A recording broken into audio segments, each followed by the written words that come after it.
নবী মুসা ডাক দিয়ে কয়, প্রতিবন্ধী রে,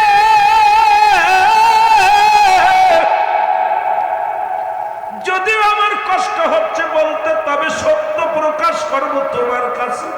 রব্বি কারিমের কাছে জিগাইলাম তোমার কেন বানানো হয়েছে।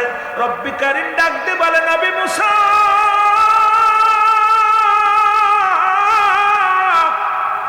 মুসা রে, ওই লোকটারে বলবা তারে শুধু বানাইছি দুনিয়ার মধ্যে আমি, তারে দিয়া জাহান্নামের ছোট ছোট ছিদ্রগুলো বন্ধ করব। যখন নবী মুসা বলে চোখ দিয়া পানি ছেড়ে দিয়েছে, প্রতিবন্ধী ডাক দে বলে, আলহামদুলিল্লাহ এ রব্বি কারীম। আমি মনে করেছিলাম আমার তুমি বিনা প্রয়োজনে বিনা কারণে বানাইছো রে আল্লাহ। আমি শুকরিয়া আদায় করি রে আল্লাহ, তুমি যে আমারে বানাইছো, আমারে দিয়া ছিদ্র বন্ধ করবা জাহান্নামের। সঙ্গে সঙ্গে রব্বি কারীম ডাক দি কয়, জিবরিল তাড়াতাড়ি যা, আমার নবীর মুসারে ডাক দে বল তাড়াতাড়ি যা রে। ওই প্রতিবন্ধীরে আমি একটা নয় দুটি নয়, 8টা জান্নাতের দরজা আমি ওর জন্য খুলে দিলাম। আরে এমন অসহায় মানুষ যখন শুকরিয়া আদায় করেছে আমারে, আমি আল্লাহ তো খুশি হয়ে গেছি, আমার আরশ মহল্লার সব ফেরেশতা খুশি হয়ে গেছে, আমি রব্বি কারীম খুশি হয়ে গেছি রে। ওই বান্দার জন্য আমি বিনা হিসেবে জান্নাতের দরজাগুলো খুলে দিলাম। জোরে জোরে চিল্লায় বলা যাবে না মারহাবা। কবর বলতে বোঝায় মানুষের মৃত্যুর পর থেকে শুরু করে কিয়ামত পর্যন্ত জগৎটাকে বলা হয় কবরের জগৎ। আজকে যারা আগুন দিয়া পুড়ায় দাও মনে করে আর ধরতে পারবে না, যাদের সব কিছুতে খেয়ে ফেললো মনে করো আর মনে হয় মনে পাবে না। এ মুসলমান শুনে নাও, শুনে নাও, হিন্দুরা আগুনে পুড়াইয়া বর্ষ করে দেয়, মনে করে আর দেহ কানারে বুঝি পাবে না রে। শোনো শোনো, ওরে মৃত্যুর পর থেকে শুরু করে কবরের জিন্দেগি হলো কিয়ামত পর্যন্ত জগৎটাকে বলা হয় কবরের জগৎ। এই কবরে যেদিন আজরাইল আলাইহিস সালাম আপনার রূহটা নিয়ে যাবে, কেরামন কাতিবিন দুজন ফেরেশতা আপনার লিপিবদ্ধ আছে। 40 বছর 50 বছরের যা কামাইলেন যা করলেন সব লেখে রাখছে রে মুসলমান। ওই কবরে শোয়া দিলে একবার চিন্তা করেন প্রথম রাতে আপনি কেমনে থাকবেন, ওই কবরের মধ্যে একটা ঘন্টা কেমনে থাকবো রে আল্লাহ। আজকে সুদ খাইয়া ঘুষ খাইয়া সম্পদের পাহাড়ে গড়লাম, দুনিয়ার মধ্যে কত ইনারং তামাশা করলাম। তুমি এটাও মনে রেখো রব্বে কারীম একটা হরিণকে যদি পাথরের মধ্যে খাওয়াইতে পারে, তোমার ঘুষ খাওয়া লাগবে না, সুদ খাওয়া লাগবে না, সঠিক পথ অবলম্বন করো, রব্বে কারীম রিজিকের ব্যবস্থা করে দিবে। জোরে বলেন মারহাবা। আল্লাহ তুমি রিজিক দাতা, নামতায় রাজাক, সব প্রাণীকে দাও রুজি দাও তাই করা। তোমার তরিপ তোমার গানে জেগে ওঠে বরবে আনে, বিলে ছিলে মাঠে রুজি পাই যে ফাঁকিরে ঝাঁ। মৌমাছিরা গুনগুনিয়ে যাই যে কাজে গান শুনিয়ে, পিঁপড়ারা পায় খুঁজে আহার কঠিন শ্রমে ময়দানে আর। জোরে জোরে চিল্লায় বলা যাবে না মারহাবা। আল্লাহ কয় দুনিয়ার মধ্যে যারা দিন মজুরি, যারা মেহনত করে, যারা গায়ের ঘাম ঝরায়, এরাই তো আমার বন্ধু। সুতরাং আল্লাহর বন্ধু হতে হলে সুদ খাইলে হবে না।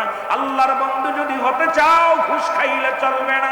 আল্লাহর বন্ধু যদি হতে হয় ওলাস থাকলে চলবে না। আল্লাহর বন্ধু যদি হতে হয় 2 নাম্বারই করলে চলবে না। আল্লাহর বন্ধু যদি হতে হয় নামাজ এবং শরীয়তের বিধান মেনে চলতে হবে, গায়ের ঘাম ঝরাতে হবে, তবেই রব্বে কারীমের বন্ধু হওয়া যাবে। জোরে জোরে চিল্লায় বলা যাবে না মারহাবা।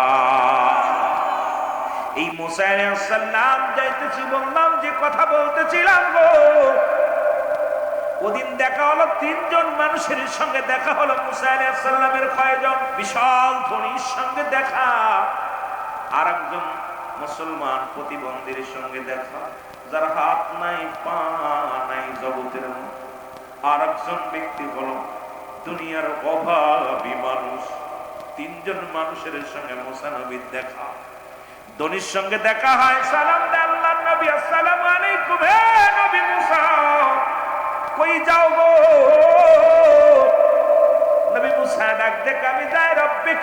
দিদারের জন্য গো। বলে নবী মুসা আমার একটা নালিশ নিতে পারবানি? মুসা নবী ডাক দিয়ে কয় ধনী ধনী রে কি নালিশ দিবা আমার কাছে? কয় নবী মুসা তুমি যাবার রব্বি কারীমের সঙ্গে দিদারের জন্য আমার নালিশটা নিয়ে যাও। আল্লাহ রাব্বুল আলামিন এত ধন সম্পদ আমারে দিছে, এই দুনিয়ার মধ্যে এত টাকা, এত বাড়ি, এত গাড়ি, এত সম্পদের পাহাড় আমার দিছে রে। এই সম্পদ কেমনে কমবে? এই সম্পদ কি করলে কমে যাবে? এটা তোমার রব্বি কারীমের জিগাইবি না রে মুসা। মুসা নবী কই নিলাম তোমার নালিশ।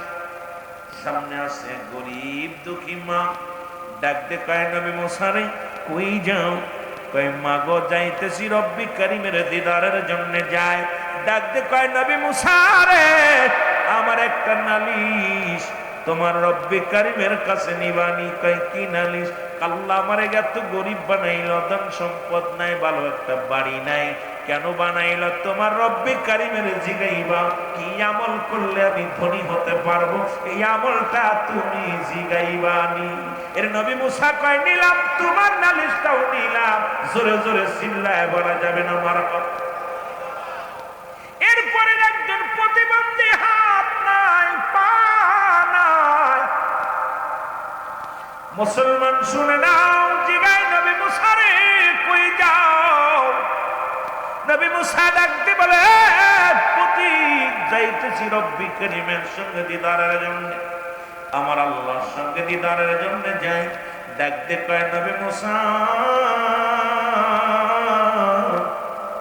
তুমি রব্বি কারীমের দরবারে যাও, আমারে কেন বানাইছে তুমি আমারে বলবা, আমার নালিশটা নিয়ে যাও। আমার তো হাত নাই পা নাই, আরে আমারে কিসের জন্য বানাইলো আমার আল্লাহ জিগাইবা নি। জোরে জোরে বলো মারহাবা। প্রশ্নের উত্তরগুলো রব্বি কারীম দিয়া দেয়। ডাকতে কয় নবী মুসা রে কি জবাব তুমি জানতে চাও? ডাকতে কয় নবী মুসা রব্বি কারীম আমার এক নাম্বার প্রশ্নের উত্তর আমি জানতে চাই গো। সেটা হলো এক ধনীর সঙ্গে আসার সময় দেখা হলো, ধনী বলছে তার ধন সম্পদ কি আমল করলে কমবে জানতে চাই, এটা আমার একটু জানাই দিবেন নি? নবী মুসাকে রব্বি কারীম ডাক দেখায় নবী মুসা শোনো, তুমি ধনীরে যে বলবা সে যেন আজ থেকে আমার শুকরিয়া আদায় না করে। যদি আমার শুকরিয়া আদায় না করে ওর ধন সম্পদ সব কমে যাবে। জোরে জোরে চিল্লা বলা যাবে না আল্লাহু আকবার। এবার দ্বিতীয় পুরুষের রব্বি কারীম, এই রব্বি কারীম আমার আল্লাহ দ্বিতীয় পুরুষ উনি করেছে এই দুনিয়ার মধ্যে এক অসহায় মা, এই দুনিয়ার মধ্যে তার সম্পদ নাই, মানুষের দ্বারে দ্বারে টুসে খায়। এই লোকটা আমার কাছে জানতে চেয়েছে কি আমল করলে সে ধনী হয়ে যাবে। আল্লাহ বলে মুসা রে যা বলবা সে যেন বেশি বেশি করে আমার শুকরিয়া আদায় করে। জোরে জোরে চিল্লায় বলা যাবে না মারহাবা।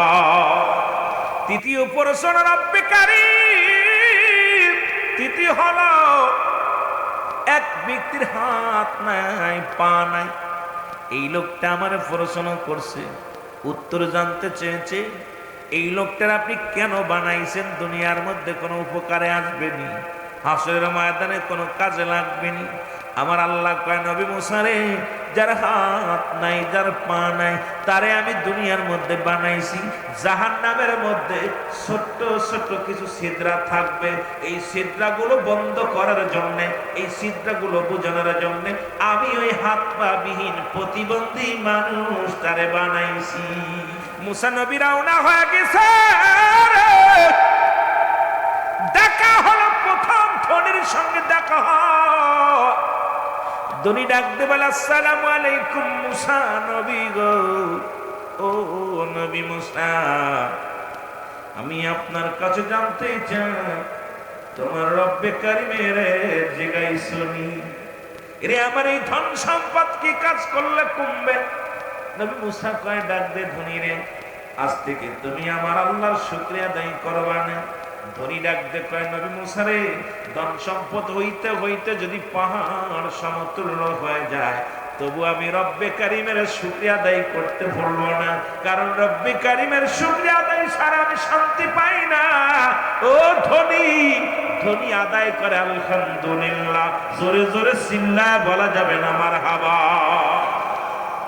এবার চলে গেছে গরিবের কাছে, মহিলার কাছে। মহিলা ডাক দেখায় নবী মুসা রে, আমার কথা জিগাই শুনি। ডাক দেখায় নবী মুসা গরিব রে, রব্বি কারীম তোমারে বলছে এই দুনিয়ার মধ্যে থেকে শোনো, এই দুনিয়া মাঝে বেশি বেশি রব্বি কারীমের শুকরিয়া আদায় করবা, দেখবে তোমার সম্পদের পাহাড় হয়ে যাবে। মহিলা ডাক দেখায় নবী মুসা রে, তোর আল্লাহ আমারে কি দিছে? মানুষের বাড়ি বাড়ি খায়, মানুষের দ্বারে দ্বারে যায় রে নবী মুসা, তো রব্বি কারীমের শুকরিয়া আদায় কি করব? আমি পারবো না, শুকরিয়া আদায় করবো না। সঙ্গে সঙ্গে একটা তুফান আসলো। তুফান আসিয়া মহিলার ছোট্ট একটা কুটুরি ছিল, এটা তুছনছ করে দিলেন। নয় মুসারে ডাক দে কয় বুড়ি, কয় বুড়ি মা ডাক দে কয় মুসারে, সারাদিন ভিক্ষা করতাম, মানুষের দ্বারে দ্বারে যাচ্ছে আনতাম, রাত হলে একটু ঘরের মধ্যে তাঁবুর মধ্যে একটু শান্তিতে ঘুমাইতাম, তো রব্বি কারিমটাও নিয়ে গেল, এখন পুণ্যে থাকবো, কোথায় যাবো রে?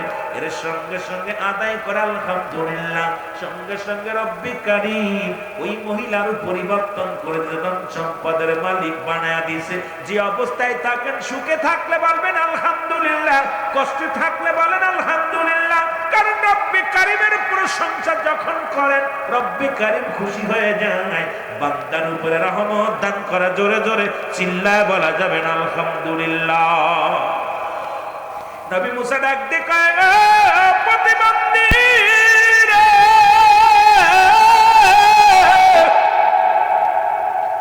যদিও আমার কষ্ট হচ্ছে বলতে, তবে সত্য প্রকাশ করব তোমার কাছে।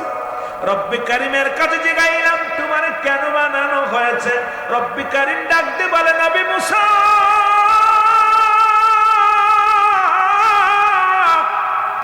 মুসা রে, ওই লোকটারে বলবা তারে শুধু বানাইছি দুনিয়ার মধ্যে আমি, তারে দিয়া জাহান্নামের ছোট ছোট ছিদ্রগুলো বন্ধ করব।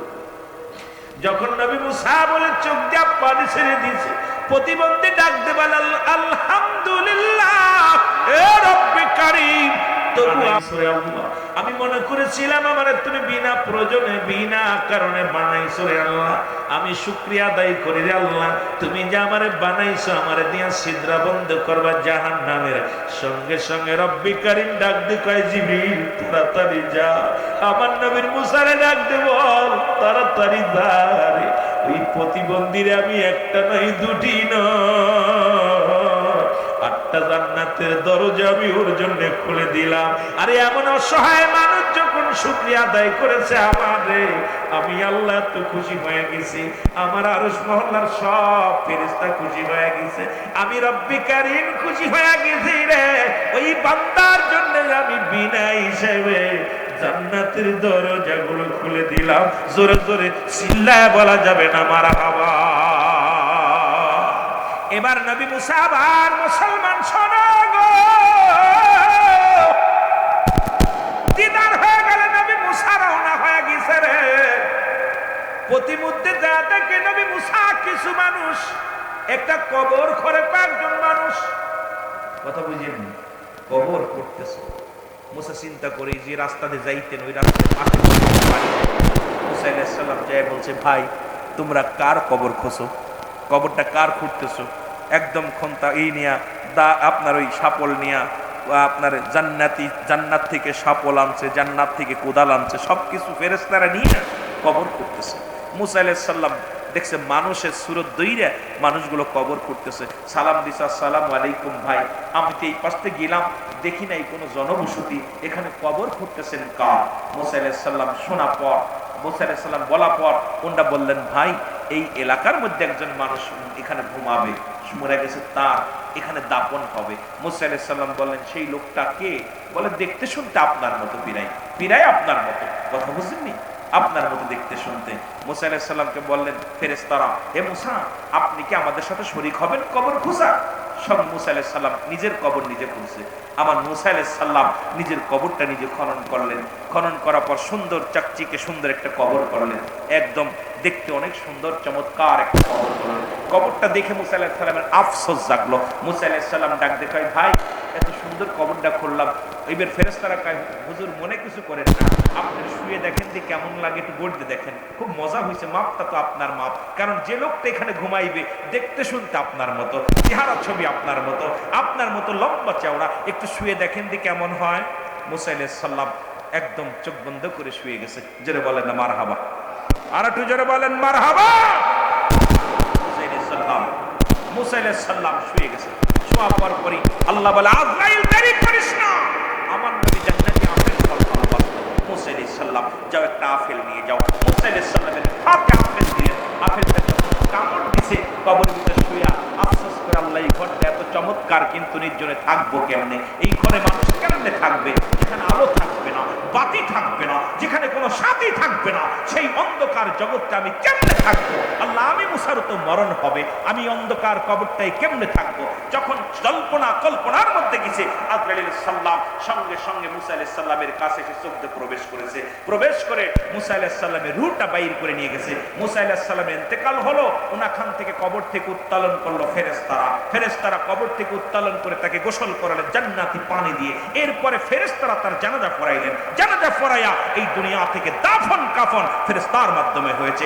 আজও পর্যন্ত মুসা আলাইহিস সালামের কবরটা কোথায় মানুষ বলতে পারে না। এবং মুসা আলাইহিস সালাম যা আশা করতেন কোথায়, তুর পাহাড়ে, সবার ধারণা আছে যে মুসা আলাইহিস সালামের কবরটা, মুসা আলাইহিস সালামের বডিখানা, মুসা আলাইহিস সালামের দেহ মুবারক এর মধ্যে থাকতে পারে। একটা আন্দাজের পর বিশাল একটা এরিয়া, বিশাল একটা কবরস্থান মুসা আলাইহিস সালামে রাখছে। সবার আন্দাজের পর যে মুসা আলাইহিস সালাম এই জায়গায় হয়তো সম্ভবত এই জায়গা মুসা আলাইহিস সালাম শুয়ে আছে, কারণ আল্লাহ রাব্বুল আলামিন মুসা আলাইহিস সালামকে ছাড়ে নাই। কারণ পৃথিবীর মধ্যে আজরাইলকে ছাড় পাবে না, ঈসা আলাইহিস সালাম ছাড় পাবে না, মুসা আলাইহিস সালাম ছাড় পাবে না, আমার ভাইয়েরা আমার জিবরাইল আলাইহিস সালাম ছাড় পাবে না, আজরাইল আলাইহিস সালাম ছাড় পাবে না। কারণ এই পৃথিবীর মধ্যে যত সৃষ্টি আছে, সৃষ্টি জগৎ শেষ হয়ে যাবে, রব্বে কারীম থাকবে। জোরে বলেন না মারহাবা।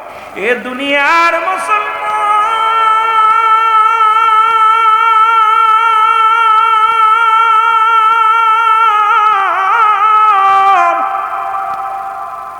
পৃথিবীর মধ্যে তিনটা বিপদ। নাম্বার 1 হলো মানুষের মরণ। 2 নাম্বার বিপদ হলো কবর। 3 নাম্বার বিপদ হলো কিয়ামতের ময়দান। রব্বে কারীম,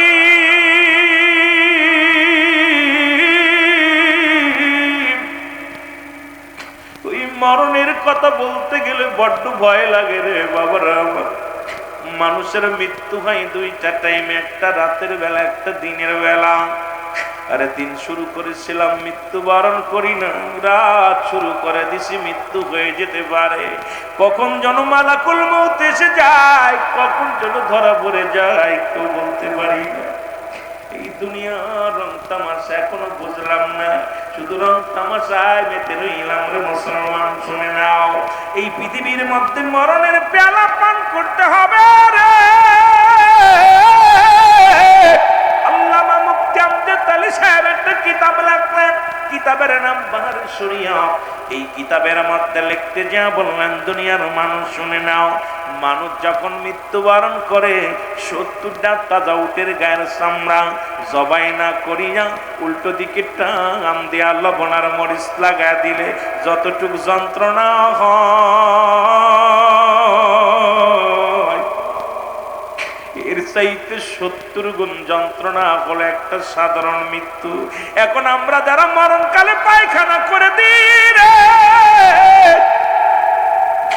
আজ 2 দিন ও মুসলমান হাসপাতালে রয়েছিলাম, দেখেছি কত মানুষের করুণ কান্না। আজকে আসার সময় দেখেছি কয়েকটা লাশ মুসলমান এখানে হাসপাতাল থেকে মুসলমান ঠেলা গাড়িতে করে নিয়ে যায়।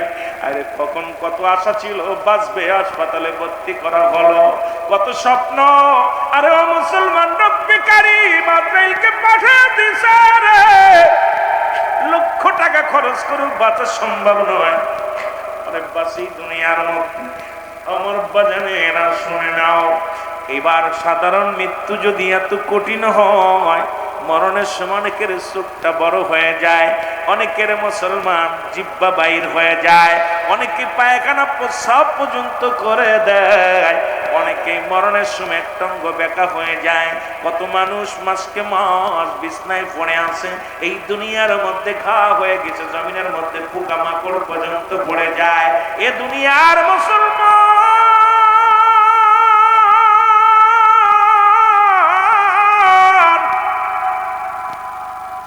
এই জন্য বলতেছিলাম পৃথিবীর মধ্যে 1 নম্বর বিপদ হলো মানুষের মরণ। এই মরণের পেয়ালা পান করতে হবে, এর মধ্যে কোনো সন্দেহ নাই। ও মুসলমান শোনো, এই পৃথিবীর কত রোগের ওষুধ পাইলাম, মরণ রোগের ওষুধ পাই নাই। রব্বে কারীম, ও রব্বে কারীম, আমাদের মরণটা তুমি সহজ করে দিও। জোরে জোরে চিল্লায়া বলা যাবে না আল্লাহু আকবার। আমার মরণ আসবে কখন কেউ তো জানি না, আমার মরণ। আরো জোরে বলেন, আমার মরণ আসবে কখন। আমি চলে যাব, আমায় তোমরা ভুইলা যাইও না। আমি চলে যাব, আমায় তোমরা না। আমার মরণ আসিবে কখন। এই পৃথিবী চিরদিন থাকার জায়গা নয়, অন্ধকার কবর যে তোমার আসল ঠিকানার মানুষ। অন্ধকার কবর যে তোমার। এরে বন্ধু শুনে নাও, তুমি কার জন্য সুদ খাও, কার জন্য ঘুষ খাও, কার জন্য দুনিয়ার মধ্যে তুমি ক্ষমতার দাপট দেখাও। আল্লাহ কই কুল্লু মান আলাইহা ফান, সব শেষ করে দিবে কে? আরো জোরে বলেন কে? আওয়াজ নাই, জোরে বলেন কে?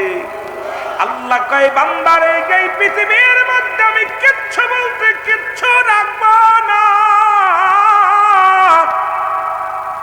এই পৃথিবীর মধ্যে যত মাটি আছে রে, 3 ভাগ পানি 1 ভাগ মাটি। রব্বে কারীম ডাক দেখায়, বান্দা শুনে নাও, এই পৃথিবীর মধ্যে যাহা কিছু আছে সব আমি চূর্ণ বিচ্ছিন্ন করে দিব। এই মাটিগুলো পোড়ায় আমি তামা বানায়া দিব। এত মস্তানি, কত মানুষের জমি ফাঁকি দাও। আজকে টাকার গরম পাইয়া চেয়ারম্যান হইয়া, মেম্বার হইয়া, এমপি হইয়া কত মানুষের আত্মসার করলা, জমা জমি নিয়ে গেলে এইখানে নিলাম, দুনিয়ার মধ্যে মানুষের মনে কষ্ট দিলাম। শুনে নাও, শুনে নাও ও বান্দা শোনো, এই জমিনের মধ্যে যত মাটি আছে আল্লাহ কয় সমস্ত মাটিগুলো পোড়ায় আমি তামা বানায়া দিব। এই জমিনের মধ্যে যত পানি আছে সব পানিগুলো পুড়ে ছাই বানায়া দিবে। একটু পানিও সেদিন থাকবে না রে, পানিগুলো পুড়ে ছাই হয়ে যাবে রে, মাটিগুলো পুড়ে তামা হয়ে যাবে। যেদিন কিচ্ছু বলতে কিচ্ছু থাকবে না, সেদিন থাকবে শুধু আমার আল্লাহ। জোরে বলেন কে? আস্তে কইবেন না জোরে কইবেন? আর একটু জোরে বলেন কে? আল্লাহ কয় বান্দা, সেদিন থাকবো শুধু আমি আল্লাহ, আর আমি থাকবো রাসূলুল্লাহর ভালোবাসা নিয়ে। আর রাসূল বলে আমি উম্মতের জন্য আসলাম, হায়াতি খায়রুন লাকুম। নবী কে আমার উম্মতিরা শোন, আমার হায়াতের জিন্দেগিটা উম্মতের জন্য কল্যাণ শুরু।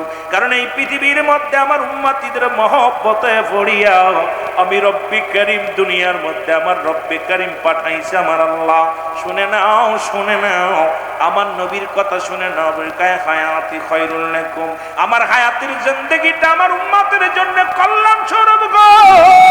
এই পৃথিবীর মধ্যে আমি নবী উম্মতের সঙ্গে কথাবার্তা বলেছি, আমি আমার উম্মতের সঙ্গে চলাফেরা করেছি, আমি আমার উম্মতের সামনে সংসার করে এমনি আমি করেছি। দুনিয়ার মধ্যে শরীয়ত তরিকত হাকিকত মারিফত সব প্ল্যাটফর্ম শেখানোর জন্য রব্বে কারীম এই দুনিয়ার মধ্যে ধরা দামে আমারে পাঠাইছে। আর আমার উম্মতের সঙ্গে আমি কথাবার্তা বলতে পেরেছি, আমার উম্মতের জীবন ধন্য। আবার নবীকে আমার ওফাতি খায়রুল লাকুম, আমার নবীকে আমার ইন্তেকাল, আমার জিন্দেগি শোনো ও মুমিন ও মুসলমান, নবীর উম্মতিরা শোনো গো। নবী ওফাতি খায়রুল লাকুম, আমার ওফাতটা আমার ইন্তেকালটা ও মামায়াতি খায়রুল লাকুম। নবী উম্মতিরা রে, এই দুনিয়ার মধ্যে আমি আগমন করেছি, আমার এই দুনিয়া থেকে বিদায় নিলাম, এটা আমার উম্মতের জন্য কল্যাণ স্বরূপ। কারণ এই দুনিয়ার মধ্যে কোন উম্মত যখন ভালো কর্ম করে গো, এই দুনিয়ার মধ্যে ভালো কাজ করে, নামাজ পড়ে, রোজা রাখে, দান ধ্যান করে, দুনিয়ার মধ্যে ঈমানি জজবা নিয়ে চলাফেরা করে, আমার রব্বে কারীমের দরবারে প্রশংসা করে, আমার আল্লাহর কাছে কে করে? আমার নবী রাহমাতুল লিল আলামিন। আবার যখন কোন উম্মত কোন অন্যায় করে, পাপ করে, জিনা করে, চুরি করে, বাটপারি করে, খুন করে, আমার আল্লাহ রাব্বুল আলামিনের কাছে আমার নবী কয় উম্মতিরা রে, আমি নবী সঙ্গে সঙ্গে আমার উম্মতের জন্য রব্বে কারীমের কাছে ইস্তেগফার করি, মাফ চাই। আমি নবী উম্মতের জন্য ক্ষমা চাই, দরখাস্ত করি। পৃথিবীর মধ্যে অন্যায় করে ছেলে মাফ চায় বাবায়, অন্যায় করে গ্রামের ছেলে মাফ চায় চেয়ারম্যান মেম্বার যাইয়া। ওরে এমন নবীর উম্মত হইলাম রে, এই সুন্নি জনতা আশিক ভাইরা শোন, এমন নবীর উম্মত হইলাম, অন্যায় করি আমি মাফ চাই আমার নবী। এই নবীর পক্ষে থাকার দরকার আছে কিনা? এরে আমার মনের জল্পনা কল্পনা, নবী যাব আমি সোনা, আরো জোরে বলেন যাব আমি সোনা, আওয়াজ জোর নাই, এরে যাব আমি, আরো জোরে বলেন যাব আমি। এরে আমার মনের জল্পনা কল্পনা, নবী যাব আমি সোনা, এর যাব আমি সোনার মদিনায়, বলো যাব আমি। এরি আমার মনের জল্পনা কল্পনা, নবী যাব আমি। এর নবীজিকে ভালোবাসি, মনটাই আমার অনেক খুশি, নবীজিকে ভালোবাসি, মনটাই ওরে নবীজিকে ভালোবেসে তৃপ্তি মেটে না, বলো নবীজিকে ভালোবেসে না গো যাব আমি সোনা, একটু জোরে বলা যাবে না? যাব আমি সোনা, এর যাব আমি সোনার মদিনায়, বলো যাব আমি। ইরি আমার মনের জল্পনা কল্পনা, নবী যাব আমি। এর নবীর নামে এত জাদু, ডাকিলে মনে হয় মধু, নবীর নামে এত জাদু, ডাকিলে মনে হয় মধু, এই মধু কোথাও মেলে না, বলো এই মধু কোথাও না গো যাব আমি সোনা, বলো যাব আমি সোনার মদিনায়, বলো যাব নাই গো যাব আমি সোনা। রে আমার মনের জল্পনা কল্পনা, নবী যাব আমি সোনা, এর যাব আমি সোনার মদিনায়, বলো যাব আমি। আমার মনের জল্পনা কল্পনা, নবী যাব আমি সোনা। আয় আল্লাহুম্মা সাল্লি। আমি যে কথা বলতেছিলাম দিলের কানটা লাগা শোনো গো,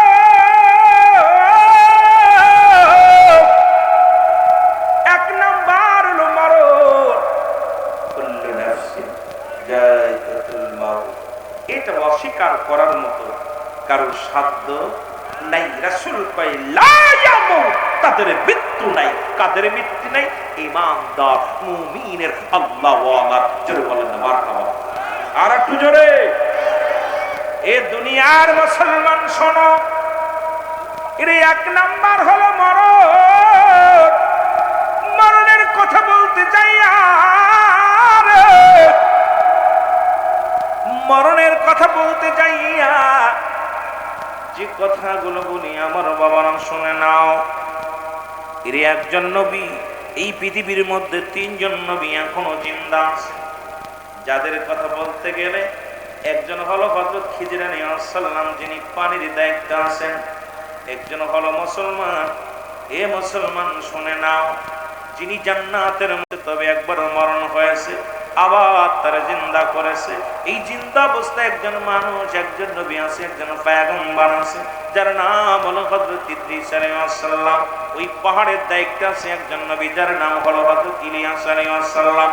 বাবারা আমার শুনে নাও, এই পৃথিবীর মধ্যে যত পাহাড় আছে, এই পাহাড়ের দায়িত্ব আছে একজন নবী, যার নাম হলো হযরত ইলিয়াস আলাইহিস সালাম। এ মুসলমানদের কান্ডা লাগা শোনো গো, আর একজন পয়গম্বর দুনিয়ার মধ্যে আগমন করবে, যিনি হলো ঈসা ইবনে মরিয়ম, হযরত ঈসা আলাইহিস সালাম, যিনি আমার নবীর উম্মত হইয়া, আখির নবীর উম্মত হইয়া এই দুনিয়ার মধ্যে আগমন করবে। জোরে জোরে চিল্লায়া বলা যাবে না মারহাবা। এদের মধ্যে ইদ্রিস আলাইহিস সালাম এই পৃথিবীর মধ্যে কোনোদিন মেহমান ছাড়া খাইতো না। আবার আমার দেশে এক মুফতি সাহেব বলছে, আখির নবীর আগে কোন নবী জান্নাতে যাবে না।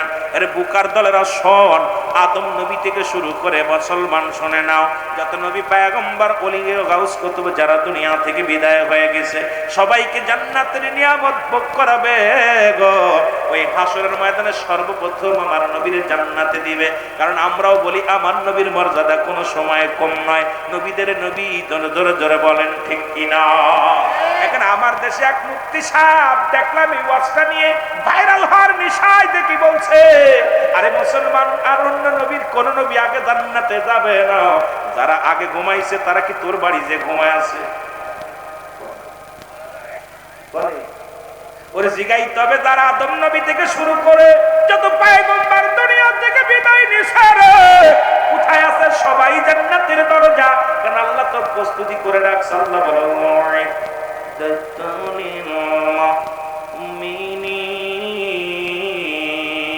আল্লাহ কয় মুমিনদের জন্য, মুত্তাকিনদের জন্য প্রস্তুত করা আছে 8টা জান্নাত। এই জান্নাতে যাবে যখন জান্নাতীরা মারা যাবে, জান্নাত থেকে দরজা খুলে দেয়া হবে রে। জান্নাতের নিয়ামত তারা পাইবে কিয়ামত পর্যন্ত। আলো বাতাস পাবে জান্নাতি, ফল খাবে জান্নাতি, ভোগ করবে জান্নাতি। কারণ নামাজের ভিতরে, কোরআনের ভিতরে সব আবার সেই বক্তা বরবাস করে। অলিগণ মাজারে, যার মাজারে হুইয়া হুইয়া কোরআন পড়ে, নামাজ পড়ে, তাসবিহ পড়ে, তাহলে জাহান্নামে বইয়া পড়েনি? এই সমস্ত আলেমগুলো ভাইরাল নিশা লাগছে। আমি নাম বলতে চাই না, কারণ যদি নাম বলি, আমি নাম বলার জন্য, গীবত করার জন্য এখানে আসি নাই। আনছেন ওয়াজ শোনার জন্য, যা পারবো তাই বলবো। হেদায়েতের মালিক আমার আল্লাহ। পৃথিবীর মধ্যে কোন নবী গলি হেদায়েতের দায়িত্ব নেন না, কোন মাতবারে হেদায়েতের দায়িত্ব দেন নাই। যদি আমার নবীরও হেদায়েতের দায়িত্ব দেন না, আমার নবী যদি হেদায়েতের দায়িত্ব দিতেন, তাহলে আবু জেহেলের কপালে কালেমা জুটত। যেহেতু আবু জেহেলের কপালে কালেমা জুটে নাই, এর দ্বারা প্রমাণ হয় হেদায়েতের চাবিকাঠি রব্বিল কারীমের হাতে। জোরে বলেন ঠিক কিনা। আর একটু জোরে বলো ঠিক কিনা। কেন আমার দেশে অনেক মাওলানা হেদায়েতের দায়িত্ব নিছে, অনেক পীর সাহেব হেদায়েতের দায়িত্ব নিছে। এগুলো বন্ডামি চলবে না। হেদায়েতের মালিককে বলার দায়িত্ব আমার। জোরে বলেন ঠিক কিনা। এ মুসলমান শোনে না, ইদ্রিস রূহটা নিয়ে গেছে রে। ইদ্রিস আলাইহিস সালামকে ডাক দিয়ে বলে, রব্বি কারীম ইদ্রিস, তুমি জান্নাতি আছো, জান্নাতি নিয়ামতগুলো পায়া কি খুশি আছো? এই জান্নাতি যত নিয়ামতগুলো আমি আমার রহমতের বান্দা বান্দির জন্য বানাইছি রে। ইদ্রিস আলাইহিস সালাম বলে, রব্বি কারীম, তোমার জান্নাত তো বড় মজা, জান্নাত তো বড় নিয়ামত। আর জান্নাতের যত শান্তি, যত ভোগ বিলাস পাওয়া যায়, এত বড় নিয়ামত তুমি দুনিয়ার মধ্যে দান করো না আল্লাহ। তোমার জান্নাত যে কত সুন্দর, তোমার জান্নাত যে কত নিয়ামত, তোমার জান্নাত যে কত রহমতে ভরপুর গো আমার আল্লাহ। ডাকতে পায় ইদ্রিস রে, তবে তুমি কি খুশি হও নাই? বলে রব্বি কারীম আমি খুশি, তবে তবে একটা কষ্ট, মালাকুল মউত আজরাইল আলাইহিস সালাম যদি আমার সঙ্গে ভালো ব্যবহার করে নাই। আল্লাহ আজরাইল তাড়াতাড়ি দাও, দেরি করে না রে। আজরাইল আলাইহিস সালাম আগমন করলেন ইদ্রিস আলাইহিস সালামের কাছে, সালাম দা, আসসালামু আলাইকুম। আল্লাহর নবী, ও আল্লাহর নবী ইদ্রিস আলাইহিস সালাম। ইদ্রিস আলাইহিস সালাম বলে ওয়ালাইকুম আসসালাম। আজরাইল আবার কেন আসছো আমি জানতে চাই। বলে আল্লাহর নবী গো, আপনার কদমে আমি আসছি একটা জানার জন্য, আপনার কাছে জানতে চাই আপনার মৃত্যুর কত কষ্ট হয়েছে এটা জানতে চাই। আজরাইল আলাইহিস সালাম বলা পর ইদ্রিস আলাইহিস সালাম বলে আজরাইল আগে বলো আমার মনটা কেমন হলো আমি জানতে চাই, কেমনে আমার রূহটা বাইর করেছো। আজরাইল ডাকতে বলে নবী গো, মায়ের নবী,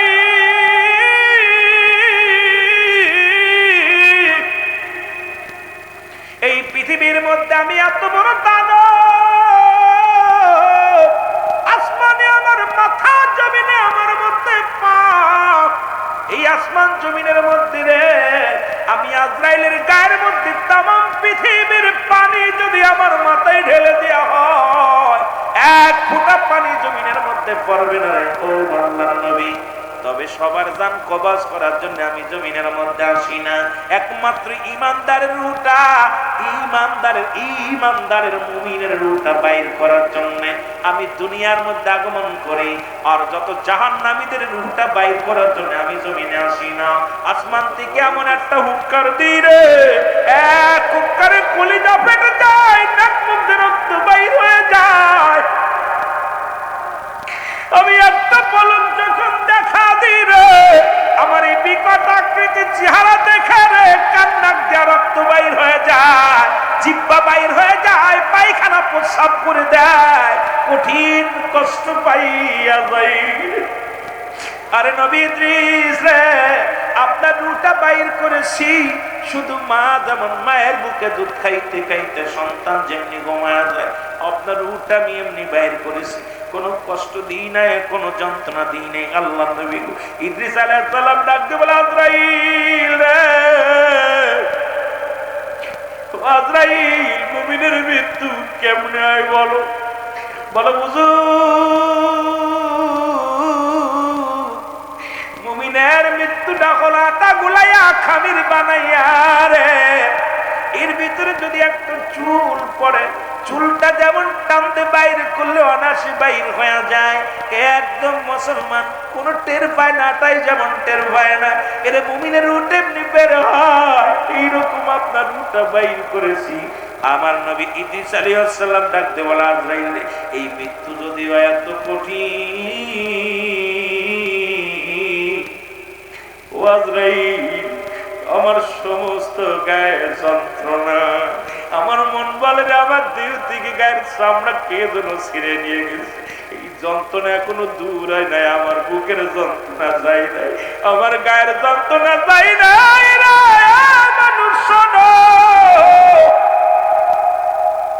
ওরে এত সহজ মৃত্যু যদি এত কঠিন হয়, কঠিন মৃত্যুটা কত কঠিন হয়। এই জন্য আমি বারবার বলি, এই দুনিয়ার মধ্যে সম্পদের পাহাড় গড়লা, বাড়ি গড়লা, সম্পদের পাহাড় গড়লা, সুদ খাইয়া ঘুষ খাইয়া সম্পদের পাহাড় গড়লা, এই দুনিয়ার সম্পদ খাবে লোকে, তোমার দেহ খাবে পোকে। এই সম্পদ ছেলের জন্য কামাইলা, মেয়ের জন্য কামাইলা, বিবির জন্য কামাইলা, দামি কাপড় দিলা, দামি ঘর বানাইলা, দামি বাড়ি বানায়া দিলা, দামি গাড়ি বানায়া দিলা, কিছু তুমি নিয়ে যেতে পারবা না রে ভাই।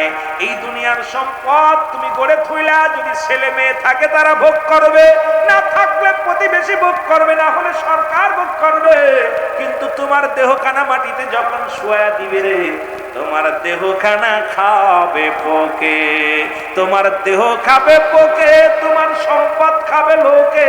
এই জন্য দেহের মধ্যে যেন পোকা না লাগে রে, দেহের মধ্যে যেন মাটিতে টাচ না করে। এমন আমল করো যখন তুমি মৃত্যুবরণ করবা তোমার বডিখানা যেন ফেরেশতার সম্মানের সঙ্গে রাখে, ওই জান্নাতের দরজাগুলো খুলে দেয়। তুমিও যেন কবরের মধ্যে ইবাদত বন্দেগী করতে পারো, তুমিও যেন ওই মাটির ঘরটা আলোকময় করে নিতে পারো, তুমি যেন মাটির ঘরটা সুন্দর একটা ঘর বানায় নিতে পারো, ওই মাটির ঘরটা যেন এসি ঘর বানায় নিতে পারো, পাতির ঘর বানায় নিতে পারো, আমলের ঘর বানায় নিতে পারো। এই জন্য দুনিয়া ছেড়ে দাও। রাসূল বলছে বালমা কিলাব, এই দুনিয়াটা পচা দুর্গন্ধ মরি মানুষের চরিত্র কুকুরের চরিত্র। কুকুর যেমন দুনিয়ার মধ্যে সম্পদ পাইলে খুশি, দুনিয়ার মধ্যে কুকুর যেমন মরি পাইলে খুশি হয়, সে জামানার মানুষগুলো শুধু সম্পদ পাইলে খুশি হবে, সম্পদের জন্য পাগল হয়ে যাবে। তার প্রমাণ দেখলাম তিরমিজি শরীফের 3952 নম্বর হাদিসের মধ্যে দেখলাম আমার নবীজি বলছে, আমার নবী বলছে আমার উম্মতের মধ্যে একদল মুসলমান শোনো, একদল মুসলমান তারা নিজেরা মূর্তি পূজা করবে, অন্যকে মূর্তি পূজার উৎসাহিত করবে। আমার বাচ্চারা মুসলমান শুনে নাও, তিরমিজি শরীফের হাদিস 3952 নম্বর হাদিস খানা ভালো করে লিখে নাও। কারণ আমার মুসলমান এখন দেখলাম ইমানের চাইতে ভোটের দাম বেশি রে মুসলমান। আজকে ভোটের জন্য আমরা টুপিদারি মাথায় দিয়া আলেম সাজিয়া মূর্তি পাড়া দিই, মূর্তির সামনে যায় জিয়ারত করি। এর চাইতে কষ্ট আর থাকতে পারে না, এর চাইতে দুঃখ আর থাকতে পারে না ইমান চোরদের যন্ত্রণায়। আমি আপনাদেরকে বইলা যাই এখন নিয়া কবরে, কারণ রাসূলুল্লাহ বলছে তিরমিজি শরীফের হাদিস 3952 নম্বর, নবীজি নিজে বলছে যে আমার উম্মতের মধ্যে একদল নিজেরা মূর্তি পূজা করবে আর এক দলকে উৎসাহিত করবে। আজকে আমার দেশের অনেক পীর সাহেব দেখলাম ওই পক্ষে, আমার দেশে অনেক দাড়িওয়ালা ওই পক্ষে, আমার দেশে অনেক টুপিওয়ালা ওই পক্ষে। যদি এই কথাগুলো বলি হয়তো অনেকের গায়ে লাগবে, তবে আল্লাহর দরবারে আমার জবাব দিতে হবে, আমার জবাব দিতে হবে, মরণের পেয়ালা পান করা লাগবে। আমিরুল আমিন সিদ্দিকী এইভাবে থাকবো না, যে কোনো মুহূর্তে ডাক এসে যেতে পারে। ওই কবর আমার আসল বাড়ি, কবর আমার আসল ঠিকানা, মৃত্যু আমার আসল গন্তব্যস্থান। সুতরাং এই দুনিয়ার মধ্যে চলচতুরি করে ধোঁকা দিয়া হয়তো আপনাদের থেকে টাকা নিয়ে খাবো দাবো ফুর্তি করবো, কিয়ামতের ময়দানে জবাব দিতে হবে। আল্লাহর দরবারে আমিরুল আমিনকে ছাড়বে না। জোরে বলেন ঠিক কিনা, আরো জোরে বলেন ঠিক কিনা। মুসা আলাইহিস সালাম রব্বি কারীমের দিদারের জন্য রওনা হয়ে যায় রাস্তা দিয়ে। মুসা নবীকে ডাক দিয়ে বলে, আল্লাহর নবী মুসা কই যান গো? আমি দেখি মাঝে মাঝে আপনি এই তুরপাড়ের দিকে রওনা হয়ে যান। আমরা আপনার কাছে জানতে চাই, আপনি প্রতিনিয়ত যখন বিপদে পড়ে যান, বনি ইসরায়েলদের মানুষের জন্য কিছু চাইতে যান, তখনই দেখি এই রাস্তা দিয়ে এই পথ দিয়ে আপনি অতিক্রম করেন। জানতে চাই নবী মুসা রে তুমি কোথায় যাও? নবী মুসা ডাক দিয়ে কয় আমার। এর আগে মুসলমান কথাগুলো না বললে বুঝবেন না। আল্লাহ রাব্বুল আলামিন আজরাইলকে পাঠাইলেন নবী মুসা আলাইহিস সালামের কাছে। আজরাইল যাও আমার নবী মুসা রে যা বলো তাকে দুনিয়া থেকে আমার আনবো আমার সঙ্গে তো লাভের জন্য। আমি রব্বি কারীম তারে ডাকতেছি, আসতে বলো তাকে। সে বিদায় ঘটনা ঘটবে যাবে, ঘন্টা বেজে যাবে। মুসা আলাইহিস সালাম ডাকতে বলা, জিবরিল রে, ও জিবরিল তুমি কেন আসছো? বলা বুঝো একটু পরেই তো আজরাইল আলাইহিস সালাম আসবে আপনার সঙ্গে কথা বলার জন্য, কারণ আপনার বিদায় ঘন্টা বেজে গেছে, হুজুর আপনাকে চলে যেতে হবে। মুসা আলাইহিস সালাম ডাকতে বলেন, আজরাইল আসতে বলো। আজরাইল আসলেন। আজরাইল এসে সালাম বিনিময় করেন, আসসালামু আলাইকুম আল্লাহর নবী মুসা। ও নবী মুসা।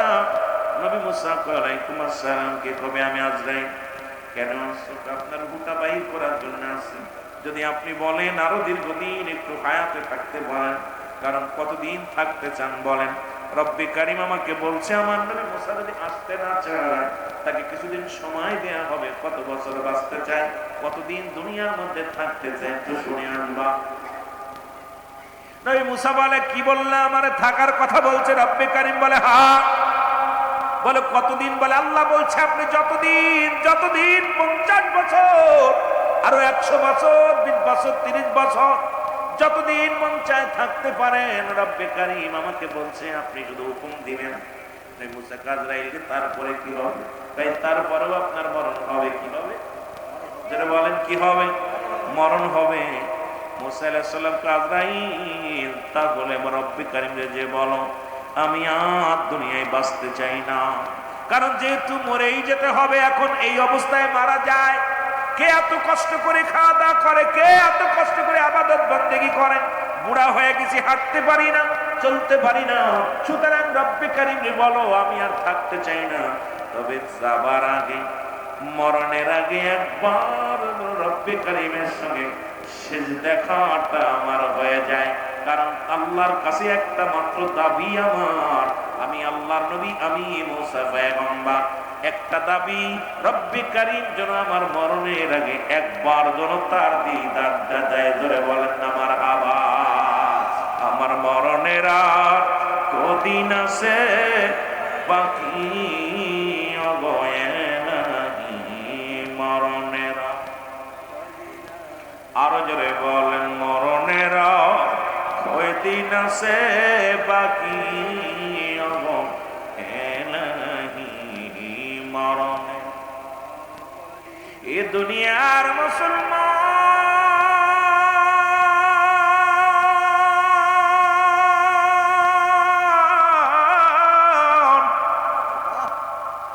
মুসা আলাইহিস সালাম রওনা হয়ে গেলেন রব্বে কারীমের সঙ্গে দিদারের জন্য।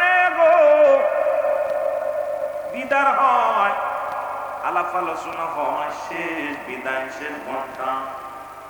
রব্বে কারীম গো আর জীবনে শরীয়তের সুখ দিয়ে আপনাকে কথাবার্তা শরীয়তের মধ্যে বলা সম্ভব, বিদায় হয়ে যাব আল্লাহ। তবে আমার বনি ইসরাঈলের জন্য একটু আফসোস জাগে, তারা আমার কওমের মানুষ, একটু খাবারের ব্যবস্থা করে দিবেন যেন কষ্ট না পায়। কারণ আমার বংশের মানুষ যদি কষ্ট পায় বলবে মুসা নবীর উম্মত হইলাম, কেন এত কষ্ট পায়? যেন আমার উম্মতিরা কোনো কষ্ট না পায়। নবী পয়গম্বর মুসা ডাকতে বলে আমার আল্লাহ একটু খাবারের ব্যবস্থা আপনি করে দিবেন বললাম। আল্লাহ কয় মুসা রে তাকায় দেখো ডান দিকে। মুসা নবী ডান দিকে তাকাইলেন, তাকায় দেখে বিশাল একটা নদী দেখা যায়। মুসা আলাইহিস সালামের হাতে ছিল একখানা লাঠি। ডাকতে বলে নবী মুসা ওই লাঠি দিয়ে পানির মধ্যে আঘাত করো। সঙ্গে সঙ্গে আঘাত করো, আঘাত করার পর একটা পাথর বাইরে আসলো। পারলাম না, আল্লাহ রাব্বুল আলামিন ডাক দিয়ে কয় নবী মুসা রে পাথরের মধ্যে বাড়ি দাও। বাড়ি যখন মারলেন এর ভিতর থেকে একটা হরিণ বাইর হয়ে আসলো। এবার হরিণের মুখে দেখে কাঁচা ঘাস। নবী মুসা ডাকতে বলে আল্লাহ একই দেখাইলা, সাগরের মধ্যে পাথর, পাথরের মধ্যে হরিণ, হরিণের মুখে খাবার। রব্বে কারীম ডাকতে কয় মুসা রে তোমার চাইতে মায়া আমার কম নয়, কারণ সমস্ত মাখলুকাতের রব আমি। তুমি হইলে শুধু বনি ইসরাইল বংশের কওমের নেতা, আর আমি হলাম গোটা বিশ্বের নেতা, গোটা কুল কায়নাতের নেতা। আমি রব্বে কারীম, আমি স্রষ্টা, সবই সৃষ্টি। সুতরাং আমার সৃষ্টি জগতের সব দিকে আমি রব্বে কারীমের নজর আছে। জোরে বলা যাবে না মারহাবা। এ ঘুষখোরেরা, সুদখোরেরা শোনো গো,